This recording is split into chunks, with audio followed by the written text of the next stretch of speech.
Bonjour et bienvenue sur la chaîne de la Maison Le Pailleur. J'espère sincèrement que vous allez bien et que votre confinement se passe bien également. J'espère que vous prenez soin de vous. J'imagine par contre que vous commencez à manquer un peu d'inspiration par rapport à vos divertissements et loisirs. C'est pourquoi cette semaine, je vous concocte une petite capsule sur les loisirs, divertissements et jeux au 19e siècle. Passons maintenant à la vidéo. D'abord, ce qu'il faut bien mettre de l'avant, c'est que les loisirs et divertissements diffèrent beaucoup en fait par rapport à la classe, par rapport au statut socio-économique, mais également par rapport à l'ethnicité des gens. En effet, c'est pas les mêmes jeux qu'on utilise pour se divertir si on vit en campagne et si on vit à la ville, si on est riche et si on est pauvre et si on est francophone ou anglophone. Ce qu'il faut également mettre en lumière avant de poursuivre plus loin dans la capsule, c'est que la vie au 19e siècle, c'est d'abord une vie qui est régulée par le travail. Donc les loisirs et le divertissement, c'est quelque chose d'absolument secondaire, c'est si on a le temps. Ce qu'on remarque, c'est qu'en campagne, les divertissements sont surtout axés sur la famille, donc beaucoup des veillées de contes, des soirées dansantes. À la ville, c'est un petit peu différent.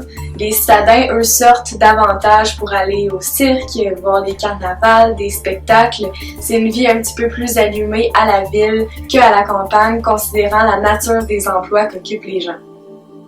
Du côté un petit peu plus ethnique, si je peux dire ça comme ça, on remarque que les anglophones sont plus portés sur des sports qui ont davantage un esprit de corps, donc des sports d'équipe qui nécessitent souvent une adhésion, donc un petit peu plus de moyens financiers à la base. C'est des sports comme la crosse, le curling, mais aussi la raquette.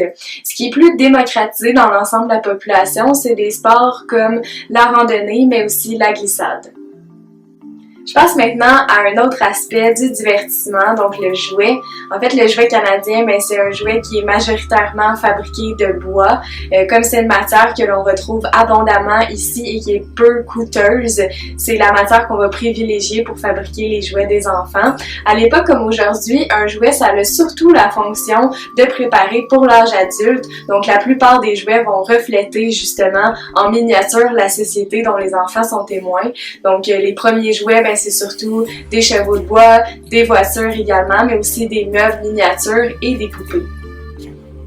Par ailleurs, c'est probablement pas quelque chose qui vous surprend, considérant qu'aujourd'hui, c'est un peu la même chose. On a encore tout ce qui est berceau, poupée, petites voitures, tout ce qu'on a dans l'âge adulte, on l'a pour les enfants également. Mais la tendance, ça va surtout être à partir des années 1860, où là, des grands fabricants de chaises, de voitures, de chariots, mais aussi de traîneaux, vont commencer à produire des modèles réduits, et ce, seulement pour le marché des enfants.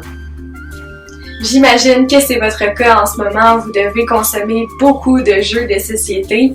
Si on parle de l'introduction des jeux de société au Bas-Canada, donc au 19e siècle, c'est surtout à la fin du 19e siècle qu'on va s'adonner à des jeux comme les échecs, mais aussi les jeux de dames, le cribbage, parchésie, les dominos, mais aussi des casse-têtes. Le jeu de dames est particulièrement populaire au Québec et les gens vont le fabriquer par eux-mêmes en majorité. Ce ne sera pas un jeu qu'on va nécessairement acheter. On va préférer le faire nous-mêmes avec ce qu'on a à la maison. Ce sera maintenant tout pour la vidéo d'aujourd'hui. J'espère que vous avez appris un peu plus sur le sujet des jeux, du divertissement et des loisirs au 19e siècle.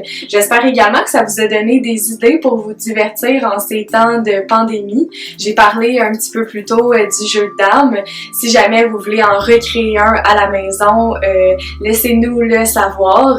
Mettez-le sur nos réseaux sociaux, là, ça va nous faire plaisir de le partager. Donc, si vous avez aimé la vidéo, vous pouvez laisser un j'aime, mais également la partager, commenter aussi. Vous pouvez également nous suivre sur notre page Facebook et notre compte Instagram. Et nous, on se dit à la semaine prochaine pour une autre vidéo.